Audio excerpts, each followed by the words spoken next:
नमस्कार। आज हम चर्चा करने वाले हैं अंतरा भाग 2 +2 की हिंदी की पुस्तक अंतरा भाग 2 में तुलसीदास के संकलित पद्य हैं जो उनके द्वारा रचित रामचरितमानस में उनके द्वारा रचित जो महाकाव्य है रामचरितमानस उसके अयोध्या कांड से लिए गए हैं। इसके तीसरे पद्यांश पर आज हम चर्चा करने वाले हैं। पहले दो पद्यांशों की व्याख्या सहित वीडियो जो है वो मैं बना के प्रस्तुत कर चुकी हूँ। हमारा दृश्य क्या चल रहा है, भरत राम प्रेम जो है उसके अंतर्गत यह जो है तीसरा पद्यांश है और दृश्य है राम की सभा में भरत जो है चित्रकूट में उनके समक्ष खड़े हैं और उनसे लौट चलने के लिए अयोध्या वापस लौट चलने के लिए राजगद्दी संभालने के लिए अनुनय विनय कर रहे हैं। इसी में वो आगे क्या कहते हैं मैं आपको पहले पढ़ के सुनाती हूँ और उसके बाद हम इसकी व्याख्या करते हैं। भूपति मरन प्रेम पनु राखी, जननी कुमति जगतु सब साखी। देखी न जाहि विकल महतारी, जरहि तुसह जरपुर नर नारी। मही सकल अनरथ कर मूला, सो सुनि समझी सह्यूं सब सूला। सुनि वन गवन कीन्ह रघुनाथा, करि मुनि वेश लखन सिय साथा।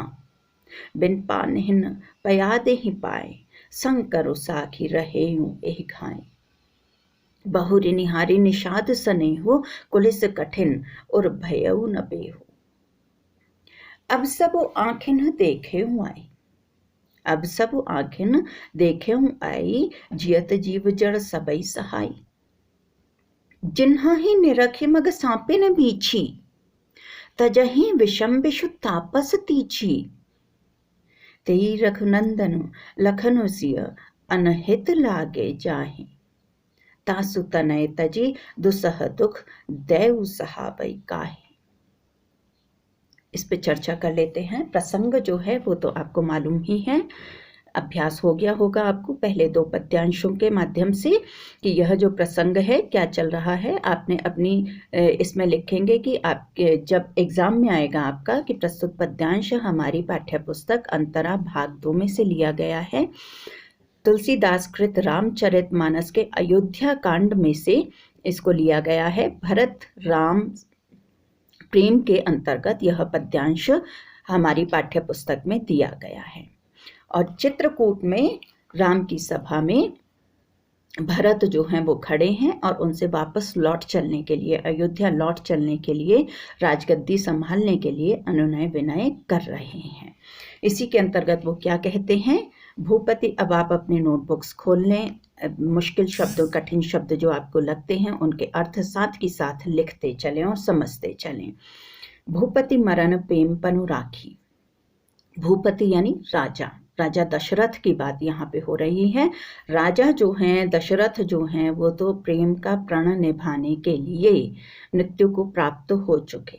आपके वियोग में वो मृत्यु को प्राप्त हो चुके। प्रेम में उन्होंने कैकई को प्रण कर दिया था और वो वचन निभाने के लिए वो मृत्यु को प्राप्त हो चुके हैं। भरत ये बात राम को बता रहे हैं। जैसा कि कहा जाता है रघुकुल रीत सदा चली आई, प्राण जाई पर वचन न जाई। तो उन्होंने अपने वचन को निभाने के लिए प्राणों तक की आहुति दे दी है। वो राम के वियोग को सह नहीं पाए। उन्होंने वचन के अंतर्गत राम को वनवास तो दे दिया 14 वर्ष का, लेकिन वो इस बात को सह नहीं पाए और उन्होंने मृत्यु को गले लगा लिया या वो मृत्यु को प्राप्त हुए। भूपति राजा, मरण यानी मृत्यु होना, प्रेम यानी प्रेम, पनु यानी प्राण वचन, ठीक है, राखी यानी रखना, प्रेम के वचन को रखने के लिए भूपति राजा दशरथ जो हैं उन्होंने आपको 14 वर्ष का वनवास दे दिया और इस बात को वो सह नहीं पाए और मृत्यु को प्राप्त हुए। ठीक है, आगे देखें। जननी कुमति जगतु सब साखी। मेरी जननी जो है, जननी यानी माता, जिसने जन्म दिया। मेरी माता कौन है? भरत की माता कैकई। मेरी माता कैकई जो है वो तो कुमति हैं, उनकी बुद्धि भ्रष्ट हो चुकी है। जगत तो सब साखी, इस बात का साक्षी, साखी यानी साक्षी, इस बात का साक्षी तो सारा का सारा जगत है, सारा संसार है। सारी दुनिया के सामने ये बात प्रकट है कि मेरी माता जो है वो दुर्बुद्धि है, उसकी बुद्धि भ्रष्ट हो चुकी, जिसके अंतर्गत उन्होंने आपको वनवास दिलवाया और मुझे वो राजगद्दी पे बिठाना चाहती थी। तो ये इस बात का साक्षी तो सारा संसार है। जननी कुमति, जननी माता, कुमति दुर्बुद्धि होना, जगतु यानी जगत, सबु यानी सबके सब, साखी यानी साक्षी। ठीक है, आगे बढ़ते हैं। देख ही न चाहे बिकल महतारी, और मुझसे अपनी व्याकुल माताओं की जो स्थिति है वो देखी नहीं जाती है। वो आपके वियोग में बहुत कष्ट पा रही हैं। देखी न जाही विकल महतारी, देखी न जाही बिल्कुल स्पष्ट है अर्थ इसका। विकल यानी व्याकुल, महतारी यानी माताएं। राजभवन में जो माताएं हैं उनकी व्याकुलता, आपके वियोग में जो व्याकुल हुई जा रही हैं, वो व्याकुलता मुझसे देखी नहीं जाती है। कृपया आप वापस अयोध्या लौट चलें। जरहि दुसह जरपुर नर नारी, यहाँ तक कि पूरे पुर का मतलब है नगर, शहर। ठीक है, जनकपुर बोल दिया जाता है, पुर यानी शहर। कई जगह है यह शब्द आपको पढ़ने में आएगा तो स्पष्ट होना चाहिए आपको इसका अर्थ, पुर यानी शहर। जरहि दुसह जरपुर नर नारी, पूरे राज्य के जितने भी नर और नारी हैं, स्त्री पुरुष हैं, नर यानी पुरुष, नारी यानी स्त्री, जितने भी स्त्री पुरुष हैं वो इस दुसह दुख में जल रहे हैं। जरहि यानी जलना, दुसह यानी जो सहा न जाए, ऐसे कष्ट में वो, पुर यानी नगर, नर नारी यानी पुरुष और स्त्री, जितने भी स्त्री पुरुष हैं, जितने भी नागरिक हैं, वो आपके वियोग में कष्ट पा रहे हैं। उस कष्ट को वह सह नहीं पा रहे हैं, इसलिए कृपया आप अयोध्या मेरे साथ वापस लौट चलें, कृपया राजगद्दी संभालें। आगे क्या कहते हैं, मही सकल अनर्थ करमूला। अब वो पश्चाताप कर रहे हैं कि मैं, इस सारे अनर्थ की जड़ तो मैं ही हूं। मही, मही यानी मैं ही, सकल यानी सब का सब, अनर्थ यानी अनर्थ। मही सकल अनर्थ कर मूला, इस सब के मूल में, मूल यानी जड़, जड़ यानी बिल्कुल आधार जो है, इस सब के मूल में, जड़ में मैं ही हूँ। इस सारे अनर्थ की जड़ जो है वो मैं ही हूँ। मूल देखो, बहुत इंटरेस्टिंग शब्द आता है, मूली, मूली यानी मूल से बना है, जड़, जड़ होती है वो। ठीक है, तो इसके जड़ में, इसके तह में, इस सारे कांड की, इस सारे अनर्थ की तह में मैं ही हूँ, मेरी ही वजह से आपको ये वनवास भोगना पड़ रहा है। सो सुनी समझी सहैं सब सूला, अब ये सब मुझे सुनना होता है, ये सब मैं समझ भी रहा हूँ। अब आप ही सोचिए इस सारे कष्ट को, ये सारा जो कष्ट है मेरे हृदय में शूल की तरह चुभ रहा है, इसे मैं कैसे सहूँ। सूला, सूला यानी शूल, त्रिशूल बोलते हैं ना, जिसमें त्रिशूल यानी शिव जी का जो त्रिशूल है उसमें आगे 3 शूल होते हैं, नुकीला, नुकीला उसका हिस्सा होता है। तो शूल यानी नुकीला हिस्सा, नुकीली कोई भी चीज, तो ये कांटे की तरह आप बोल सकते हैं इसको, कि ये सब बातें जो हैं कांटे की तरह मेरे हृदय में चुभ रही हैं। सो सुनी समझी, ये सब बातें मैं सुन के समझ के जो है मुझे ये सब जो दिखाई दे रहा है बहुत ही शूल की तरह मेरे हृदय में चुभ रहा है, और मैं इसे कैसे सहूं आप ही बताइए। सुनी वन गवनु कीन्ह रघुनाथा, मैं तो ननिहाल में था, जब मैं वापस आया तो मैंने सुना, क्या सुना, सुनी वन गवनु कीन्ह रघुनाथा, रघुनाथ जो हैं, श्री राम जो हैं, वो तो वन गमन कर चुके हैं, वो वन की ओर प्रस्थान कर चुके हैं, उन्हें 14 वर्ष का वनवास मेरी वजह से काटना होगा। करी मुनि वेश लखन सिया साथा, और वो किस तरह से गए हैं, लखन और सिया को साथ लेके, सिया यानी सीता को, लखन यानी लक्ष्मण, लक्ष्मण और सीता को साथ लेके वो मुनि वेश धारण करके वन गमन कर चुके हैं। मुनि वेश यानी बिल्कुल साधु के वेश में श्री राम, लखन और सीता जो हैं वो वन की ओर प्रस्थान कर चुके हैं। बिन पानहिन पयादे ही पाई, और उन्होंने क्या सुना, बिन पानहिन पयादे ही पाए, कि बिना, अब राजकुमार थे, राजा दशरथ के ज्येष्ठ पुत्र थे श्री राम, और वो कैसे गए हैं वनगमन, उन्होंने कैसे किया, बिन पानहिन, बिना पादुकाओं के, पानहिन यानी जूते, पादुकाएं, बिना जूतों के, बिना पादुकाओं के, वो पैदल ही, कोई रथ नहीं, कोई सवारी नहीं, पैदल ही वन की ओर उन्होंने प्रस्थान किया। शंकरो साखी रहे हूँ यही घाई। शंकर भगवान साक्षी हैं, शंकर यानी शंकर, ठीक है, भगवान शंकर शिव जी, भगवान शंकर साक्षी हैं। साखी का अर्थ हम पहले ही बता चुके हैं, साक्षी हैं कि इस घाव को मैं किस तरह से सह रहा हूँ ये मैं ही जानता हूँ। शंकरो साखी रहे यही घाय, घाय यानी घाव या कष्ट, ये कष्ट जो मुझे हो रहा है, ये सारी बातें जान के इससे तो शंकर भगवान ही साक्षी हैं कि मैं किस तरह से सह पा रहा हूँ। बहुरी निहारी निषाद स्नेहु, निषाद का आपके प्रति स्नेह देख के मैं बहुत कष्ट पा रहा हूँ। किस वजह से कष्ट पा रहा हूँ? निषाद राज जो थे, निषाद राज जो है निषादों के राजा का उपनाम है। वैसे इनका नाम गुह था और ये भगवान राम के मित्र थे। तो जब इनके वनगमन हुआ तो पहली रात्रि जो है निषाद राज के अनुनय विनय पर श्री राम ने उनके यहाँ पे काटी थी। अपने वन, जब वो वन के तरफ प्रस्थान किया, उन्होंने वनवास काटने के लिए गए, उन्होंने अयोध्या छोड़ दिया, तो उसके बाद पहली रात्रि उन्होंने निषाद राज के यहाँ काटी थी। तो क्या कह रहे हैं, ये निषादों के राजा हैं और रिंगवेरपुर जो था क्षेत्र था इनका, वहाँ के थे, गुह इनका नाम था। तो थोड़ी बहुत जानकारी आपको होनी चाहिए इस बारे में। रिंगवेरपुर जो था, जो क्षेत्र था, पुर देखो मैंने नगर और क्षेत्र इसका अर्थ बताया है आपको पहले ही। रिंगवेरपुर जो था मछुआरों और नाविकों का गांव था। केवट का भी जिक्र आता है लेकिन वो बहुत लंबा चला जाएगा वीडियो, उसके बारे में बाद में कभी चर्चा हो लेगी। तो वो भी वहीं के रहने वाले थे, केवट जो थे, जिन्होंने श्री राम को गंगा पार करवाई थी। है, हम फिलहाल निषाद पे आते हैं।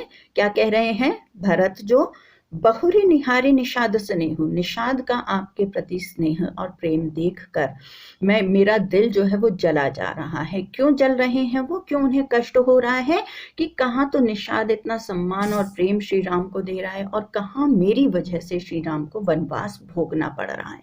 मैं उनका भाई और मेरी वजह से उन्हें वनवास भोगना पड़ रहा है। और निषाद राज जो है अपना स्नेह और सम्मान इतने उन्हें प्रकट करने का, उन्हें श्री राम की संगत का कितना अच्छा मौका मिला है, उनकी सेवा करने का मौका मिला है।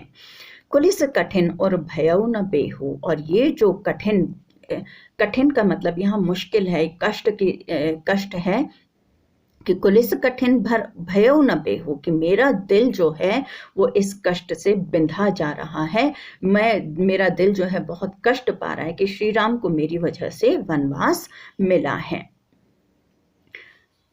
अब सब आंखें न देखे आई, कि ये सब बातें तो मैंने पहले तो सुनी थी, अब मैं स्वयं अपनी आंखों से ये सब बातें देख रहा हूँ कि निषाद राज का आपके प्रति कितना प्रेम है, आप मुनि वेश में वनवास को प्रस्थान किया है आपने। तो ये सब देख के मैं जो है अब सब आंखें न देखे आई, कि अब तो मैंने अपनी आंखों से ये सब बातें देख ली हैं। जियत जीव जड़ सबई सहाय, कि आप ही बताएं, जीते जी मुझे ये सब सहना पड़ रहा है तो मैं कितने कष्ट में हूँ। जियत जीव, जियत यानी जीते जी, जीव यानी आत्मा, कि मेरी आत्मा जो है वो इस सब से जड़ हो गई है। मर क्यों नहीं गया मैं? जड़ का मतलब यहाँ पे जो है वो मूल नहीं लेंगे हम, यहाँ पे जड़ का अर्थ है निर्जीव होना, निश्चल होना, ठीक है। तो मेरी आत्मा मर क्यों नहीं गई ये सब देख के, और ये सब मुझे कष्ट जो है सहना पड़ रहा है। तो आप ही बताएं मैं क्या करूं। आप मेरे साथ कृपया वापस लौट चलें। अब देखिए आगे की पंक्तियां बहुत खूबसूरत पंक्तियां हैं, मेरी पसंद की पंक्तियां हैं। आप भी इनका अर्थ जानेंगे तो ये आपकी भी पसंदीदा पंक्तियां हो जाने वाली हैं। जिन्हा ही निरखी मग सांपिन बीछी, जिन्हा ही निरखी मग सांपिन बीछी, तजही विषम विषु तापस तीछी, कि जिनको देखकर, जिन्हा ही यानी जिनको, ठीक है, यहाँ श्री राम लक्ष्मण और सीता की बात हो रही है। जिनको देखकर, निरखी यानी देखना, जिनको देखकर मग, मग यानी मार्ग, रास्ता, जिनको देखकर मार्ग में आने वाले सांप और बिच्छू, सांपिन बीछी, सांप और बिच्छू, जिनको देखकर मार्ग में मिलने वाले सांप और बिच्छू भी तजही विषम विषु तापस तीछी, सांप और बिच्छू भी अपनी जो विषम प्रवृत्तियां हैं, अपना विष जो है उसका त्याग कर देते हैं। अब सांप और बिच्छू को निकृष्टतम जीव माना जाता है, दुष्ट माना जाता है, विषैले होते हैं, इनके काटने से लोग मृत्यु को प्राप्त हो जाते हैं। तो इनको निकृष्टतम माना गया है। तो कहा गया है कि जिनको देखकर, जिन राम लखन और सीता को देखकर सांप और बिच्छू जैसे निकृष्टतम प्राणी भी अपनी दुष्टता का त्याग कर देते हैं, अपने विष का त्याग कर देते हैं, ऐसे अजात शत्रु श्री राम हैं। ठीक है, मतलब अब देखिए संसार कैसा है, कितना विचित्र है कि ऐसे श्री राम लखन और सीता जिनको मार्ग में देखकर सांप और बिच्छू जैसे निकृष्टतम जीव भी अपने विष या दुष्टता का त्याग कर देते हैं, वो भी उनके मित्र बन जाते हैं। तेई रघुनंदनो लखनु सिय अनहित लागे जाहि, कि ऐसे राम लखन और सीता किसी को अपना अनहित करने वाले लगे। माता कैकेयी को लगा कि ऐसे श्री राम जो हैं उनका अनहित करेंगे, ऐसे भी लोग हैं दुनिया में। ते रघुनंदनु लखनु सिय अनहित लागे जाहि, तासु तनय तजी दुसह दुख देव सहावै काहि, कि मैं तो ऐसी माता का पुत्र हूँ। तनय, तनय मतलब पुत्र, तनया का मतलब पुत्री, तनय यानी पुत्र, तन से जन्म लेना। ठीक है, तासु तनय तजी, मैं तो ऐसी माँ का पुत्र हूँ। तासु यानी ऐसी, तनय यानी पुत्र। ठीक है, मैं ऐसी माँ का पुत्र हूँ। दुसह दुख देव सहावै काहि, कि ये कितना दुष्कर दुख है मेरे लिए, ये तो कोई भी समझ नहीं सकता है। सिर्फ श्री राम और मेरे गुरु जो हैं वशिष्ठ, वो ही इस बात को जानते हैं कि मैं इस समय कितने कष्ट में हूँ। दुस्सह दुख देव सहावै काहि, कि इस तरह के दुस्सह दुख को मैं कैसे सहूँ भगवान, ये आप ही मुझे बताएं, आप कृपया मेरे साथ लौट चलें। तो ये आता है आपका इस पद्यांश की व्याख्या। अब आएंगे हम विशेषताओं पे। विशेषता आपको मालूम ही है क्या है विशेषताएं। तीनों पद्यांशों में लगभग एक से विशेषताएं चलेंगी। तो हर पद्यांश के लिए आपको, हाँ, अलंकारों के लिए आपको थोड़ा गौर से देखना होगा, अदरवाइज आप क्या लिखेंगे, भाषा क्या है, अवधि है, गेय पद है, इन्हें अच्छे से गाया जा सकता है, संगीतात्मकता है, लयात्मकता है, अनुप्रास अलंकार है, जगह जगह आप छांट के लिखेंगे। सबसे आसान अलंकार होता है पद मैत्री है, स्वर मैत्री है, ये सब आप इसकी विशेषताओं में लिख देंगे। इसके अलावा आपके कोई प्रश्न होंगे तो आप कमेंट बॉक्स में मुझसे पूछ सकते हैं, या फिर मुझे व्हाट्सएप कर सकते हैं या कॉल्स कर सकते हैं, जो मेरे स्टूडेंट्स हैं। अभी के लिए आज्ञा दें, नमस्कार।